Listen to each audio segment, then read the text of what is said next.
I've helped hundreds of people buy and sell homes right here in the West Houston area, so I've seen firsthand the common mistakes that people make when buying a home. As your friendly neighborhood realtor, it's my job to help you avoid those common pitfalls. So let's walk through some of the most commonly made mistakes. Hi, I'm Carolyn Bauerschlag, a local real estate agent right here in West Houston, helping people just like you relocate from all over our country right to our great city. Let's get to it.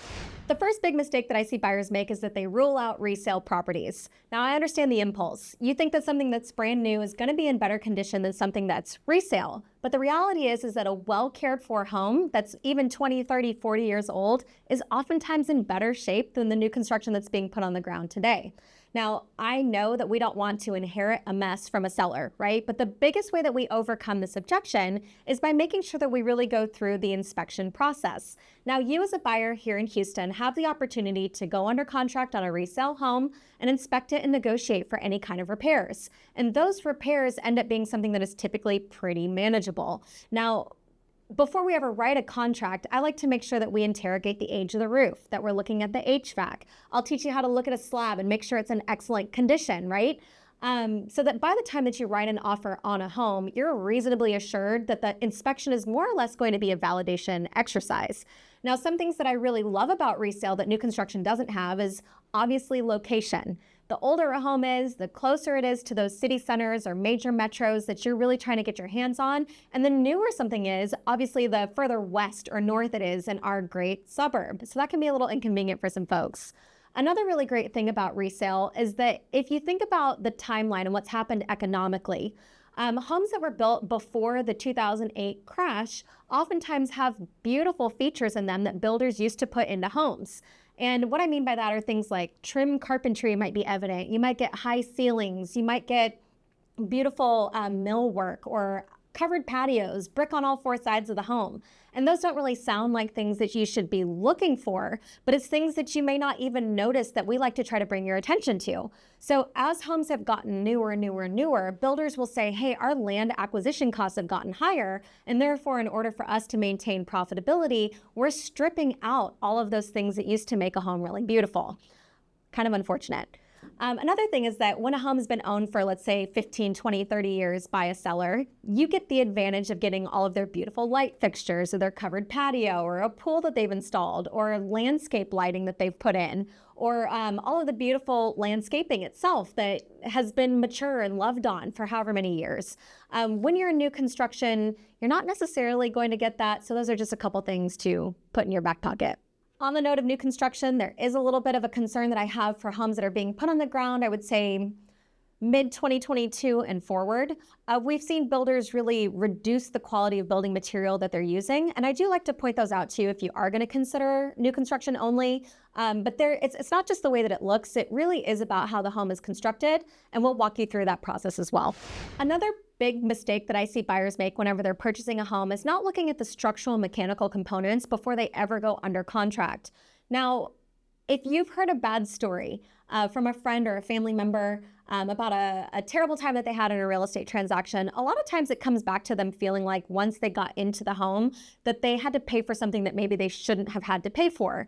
So we spend a lot of time educating our clients on what to look for structural soundness in a property. So this is going to be things like making sure that the roof is fairly new, making sure that the roof material is what we call an architectural shingle and maybe not a 3-tab, right? So a 3-tab shingle, imagine like a sheet of paper and shingles are just glued on top of that sheet of paper. Those roofs are really only going to last 7 or 8 years. So it may only be like a 5-year roof, but you might only get another year or two out of it because it's a worse building material. When you have an architectural shingle, those things are supposed to last about 15 years here in Houston, but we still want to make sure that they're in excellent condition. Now there's things that we can do besides just relying on the seller's disclosure to make sure that those are in good shape. For instance, when you walk up to a roof, if you see it kind of sparkling in the sunlight, that might be an indication that it's on the early side of losing its asphalt shingles and that fiberglass is coming through. Another worse version of that is if you walk up to a roof and you see that it's kind of white. A roof should never be white. That white roof is probably the actual fiberglass material where all the asphalt has fallen off. So even if you're looking at a seller's disclosure and you're not really sure how old that roof is. Just some visual inspection before you ever write that offer will help alleviate some concerns. Another thing that I really like to educate our buyers on to help avoid some of these pitfalls is making sure that you get an HVAC inspection. Your general inspector is going to go in through the house and they're going to make sure that the AC is running, but they're not really going to run a diagnostic on the HVAC itself. So we always like to make sure that a buyer hires an HVAC inspector to go through and really disassemble that unit and to look at the coil, to test the pressures in the system, to look for leaks underneath that AC drip pan, and to really take a look at all the ductwork and insulation as well. So your kind of number one and number two, things that are going to cost you in Houston, Texas are going to be your roof and your HVAC, so we take a lot of time to make sure you're in good shape there. We're also going to spend a little bit of time making sure that the brand of that HVAC is in good shape. And what I mean by that is Lennox is a broadly used HVAC company that builders really like to install on a lot of homes. But when we hear Lennox, we think lemon. Those units have been caught up in plenty of class action lawsuits. If you Google it, you'll be able to find it fairly easily. I was personally victimized by a Lennox HVAC system on my first home, so I want to make sure that you don't suffer that same pain. So I'll teach you how to look out for kind of the warning signs. The next big mistake that I see buyers make is waiting for the perfect time to buy. And my best question to you is raise your hand when you know that we're at the top of a market. Nobody knows, right? There's no good way to time a market. And really for the last 5 years, we've been on a roller coaster. I talked to buyers at the beginning and middle of 2020 that said that they were just going to wait to buy until this COVID thing was over. 5 years later, if you've waited, you've missed out on roughly 50% appreciation on literally almost anything that you could buy. That's a mistake. Now, another mistake is to wait until interest rates go down. Right? So if you're a buyer right now in 2025 and you're saying, I'm going to wait until interest rates go down, well, guess what? There are tens of thousands, if not more, people that are waiting on the sidelines just like you for interest rates to go down. And when they do, everyone's going to rush and it's going to be a multiple offer situation on several properties again. What that means for you is that you're essentially going to keep paying more for a property, both in cost of borrowing and in the actual purchase price. The best advice that I can give to clients is buy when it fits your life state. In Houston, we see an average of 3 to 5% appreciation in any given year. We're a modest growth market. But what that means is if you're renting, go ahead and rent because you're buying yourself flexibility. But if you're renting because you're waiting for the market to go down, Houston is not typically a market that sees huge ebbs and flows. Over a 5-year period, we see typically about 15 to 25% appreciation in a property, which means that if you've spent all of that time just waiting for things to change, it has literally cost you money. For most of the last 10 years, Houston has had somewhere between 35 and 38,000 homes on the market. Now, we did see that drop below 20,000 during the COVID crazy because homes were basically selling as soon as they went online. At the time of this video here in summer 2025, we're looking at 58,000 homes on the market, which I went back through the archives all the way to 2009, and we are officially at the highest levels that we've seen since the post-2008 crash. So there is no better time than right this second to be a buyer if you are willing to engage in this market. Now, I sit in consultations all the time where people say, I'm really nervous because my cost of borrowing is so high. But what we like to encourage people to do is to move on something where they can afford it today. And they can afford it if interest rates don't drop next year or the following year. But once those interest rates do come down, to go ahead and refi so that your cost basis in your home is what you want it to be today versus waiting and having everyone come out of the woodwork and you having to compete on price. Another kind of funny mistake that I see people make in their home search is being too specific in what they want to buy. Now, this starts innocently enough. People will tell me, hey, I want nothing more than to live in a home in Houston, Texas, that's on the east side of Grand Parkway, and it has to be 2-story and no pool. And I would say 9 times out of 10, they end up in something completely opposite. They'll be on the west side of 99 with a house with a pool that's single story zoned to a completely different school zone pattern.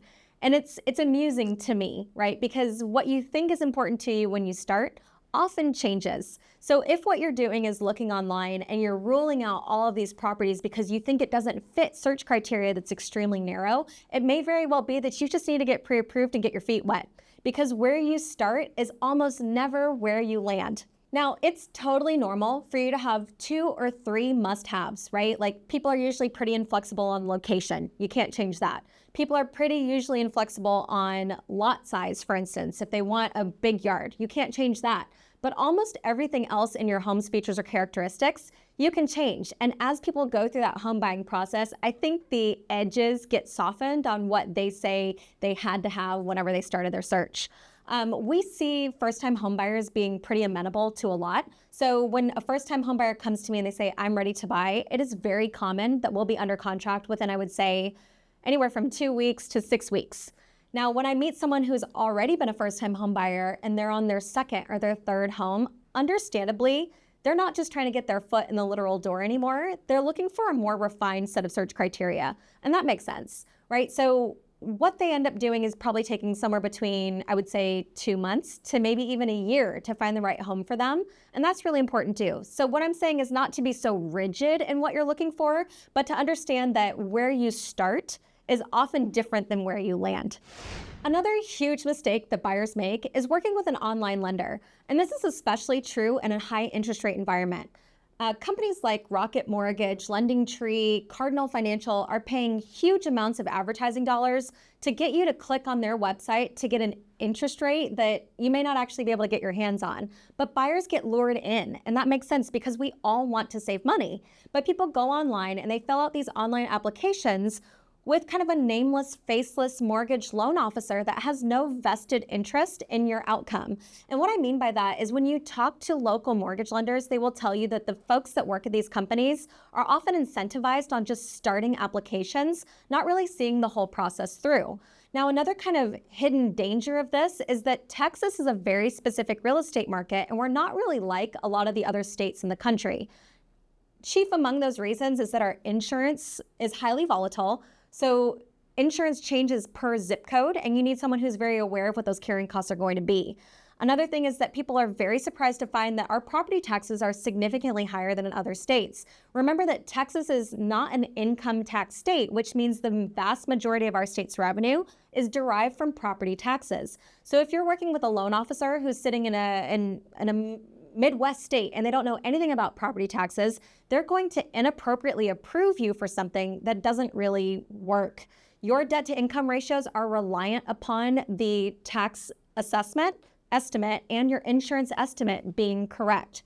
So the worst thing that I see buyers do is get pre-approved with an online mortgage broker where you can basically go on and say, my name is Donald Duck and I make $1 million. And they issue you a pre-approval letter and you think that you are safe to go shopping. And that's simply not the case. Now, another major issue that we see, but you don't see it until maybe you're 2 or 3 weeks through the financing process, is that these online lenders utilize appraisal management companies that aren't necessarily local to the areas that they're going and appraising. Now, the job of an appraiser is to be a third party to the lender to either agree or disagree with the price that a buyer is paying a seller for a home. And that makes sense, right? The bank wants you to buy a house, but they also want to make sure that if you stop paying for that house and they own that house, that they own a house that's worth what the market will bear, right? So understandable that they want to hire an appraiser, but that appraiser should be very aware of the type of property that they're going and looking at. And oftentimes they're not. Right, so very recently we had an appraiser with Cardinal Financial, an online mortgage lender, go out to a property and penalize our listing by $54,000. Now, there are agents out there that make a habit out of overpricing their homes by 10%, but I'm not one of them. In fact, we received multiple offers on this property, which tells me that we were well within the range of fair market value or what a buyer was willing to pay for the home. So no one was more surprised than us to find that we had a $54,000 appraisal shortage on the property. This appraiser that was hired by Cardinal Financial was very obviously unaware of what made our property worth what it was worth.